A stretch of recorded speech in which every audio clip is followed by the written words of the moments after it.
Il titolo dell'esposizione Un artista tra Venezia e Treviso, proprio perché Juti Ravenna ha vissuto la sua attività artistica fra queste due città. La mostra ci accompagnerà da oggi, da questa sera fino al 4 febbraio 2024. Iniziamo subito con i saluti, allora passo la parola al direttore dei musei civici Fabrizio Malachin.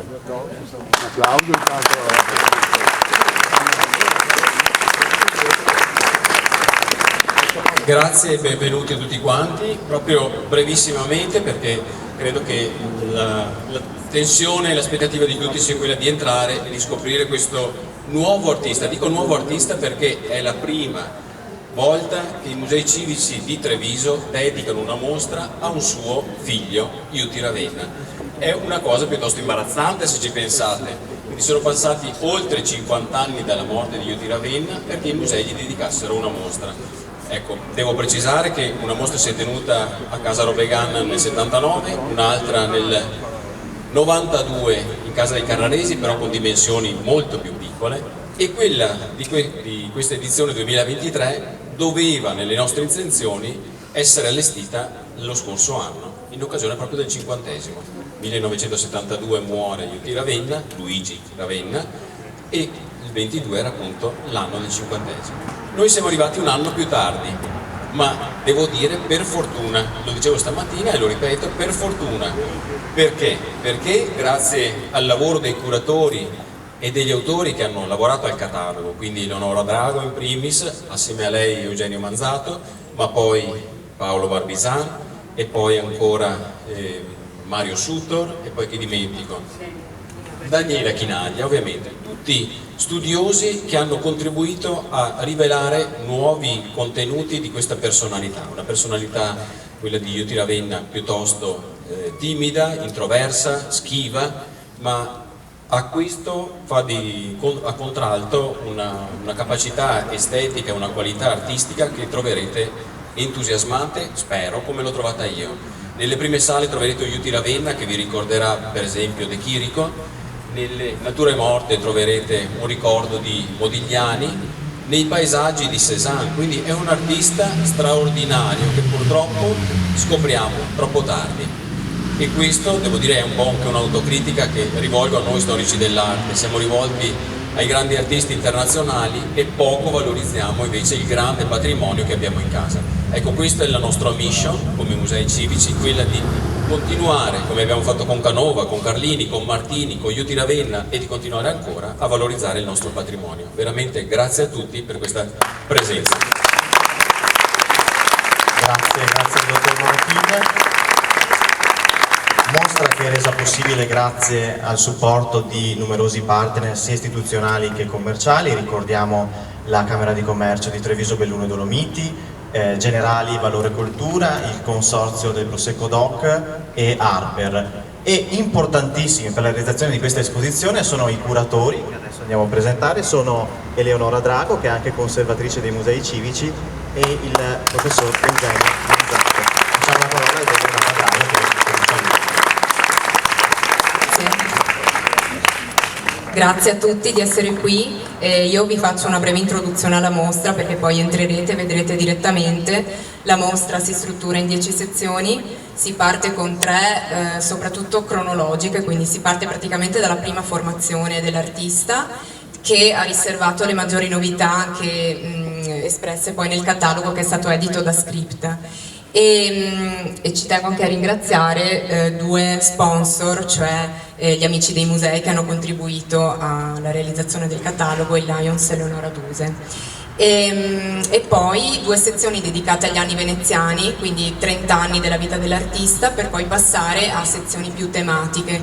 Un'altra sezione di novità è quella dedicata alla produzione sacra di Juti Ravenna, un aspetto poco noto dell'artista. Così come una sezione dedicata proprio a uno dei suoi soggetti più singolari, particolari, cioè le vetrine di bottega, le vedrete poi nel percorso finale.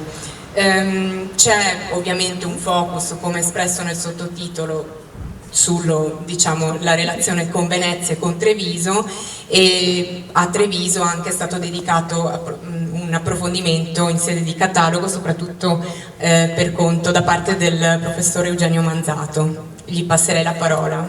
Grazie.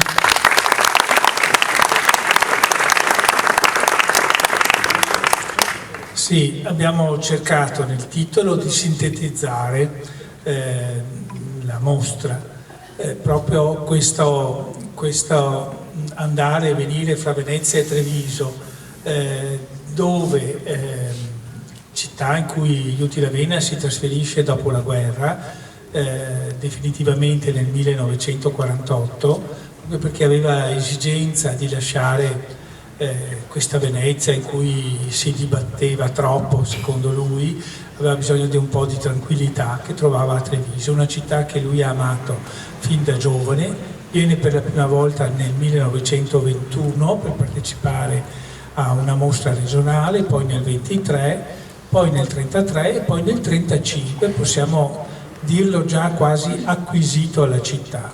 Nel 35 fa una grande veduta di Piazza dei Signori, che troverete in mostra, che è la prima opera di Ravenna che entra nelle collezioni del comune ed è passata successivamente al museo.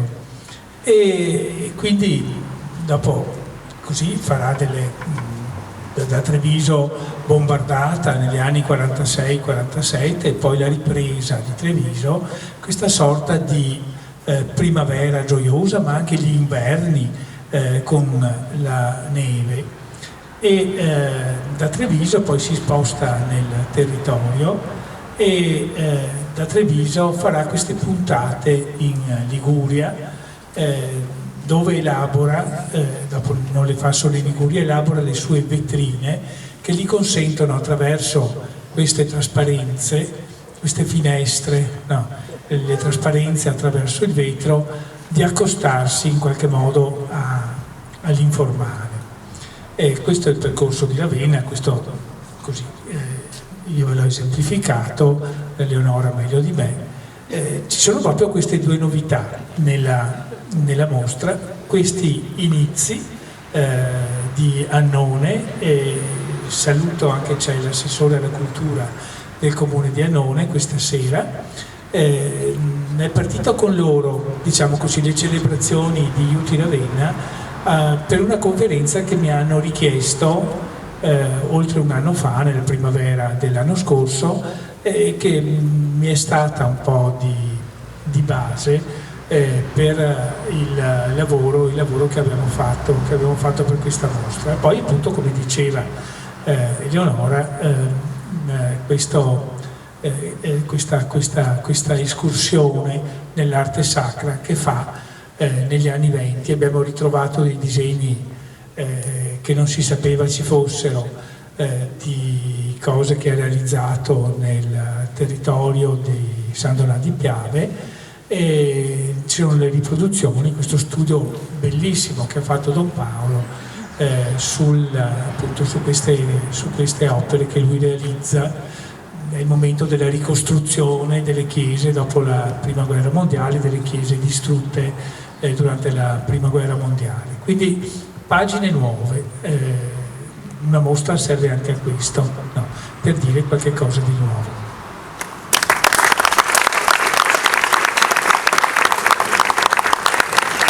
Prima del saluto del sindaco, del taglio del nastro, è doveroso anche un saluto da parte della famiglia di Iuti Ravenna. Abbiamo con noi stasera il figlio Luciano Ravenna, che chiamerei qui per un saluto.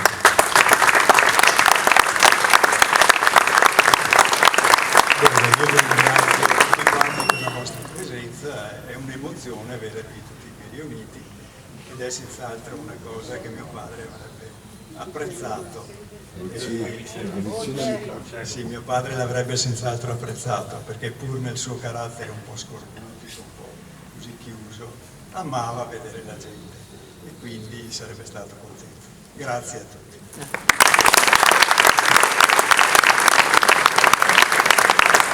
Abbiamo accennato poc'anzi il saluto da parte del sindaco Mario Conte. Grazie, buonasera.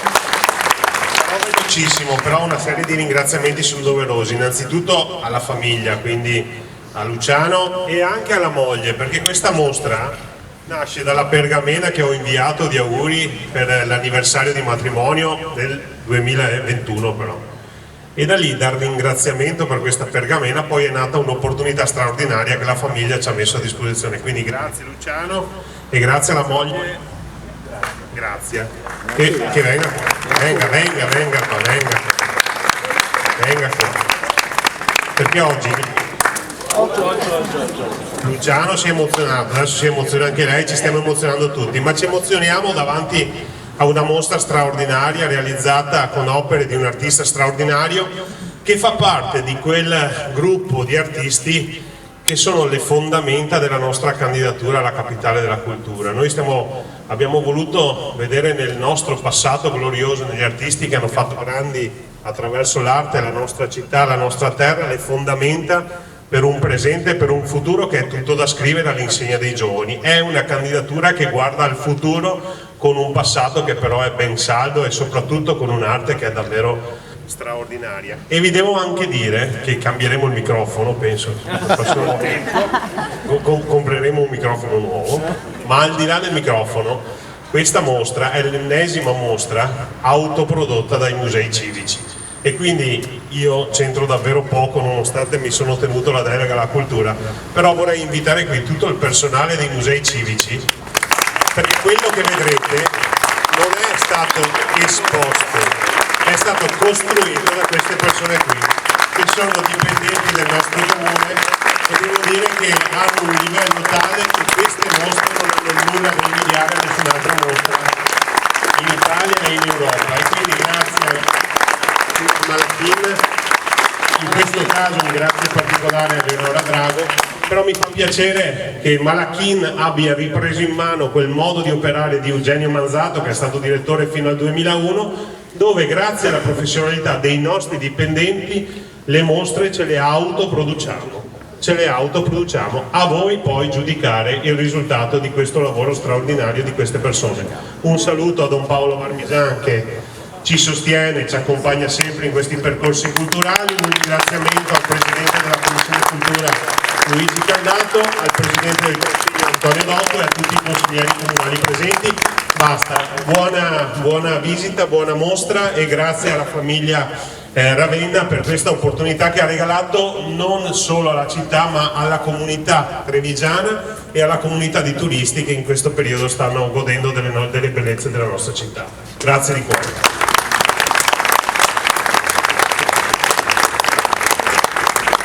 Una piccola informazione di servizio, le avrete sicuramente già viste ai lati dell'ingresso del Museo Bailo, ci sono i sommelier del Consorzio di tutela del Prosecco DOC per beneficiare di un brindisi offerto appunto dal Consorzio. Grazie, buona serata a tutti e buona visita.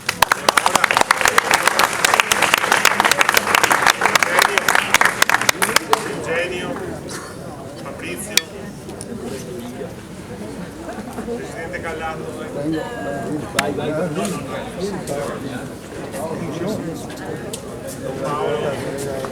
Don Paolo. Facciamo la benedizione in battaglia.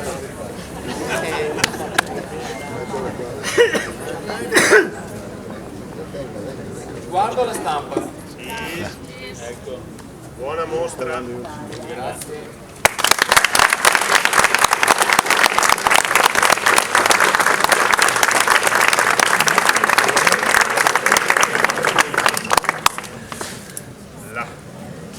Prego.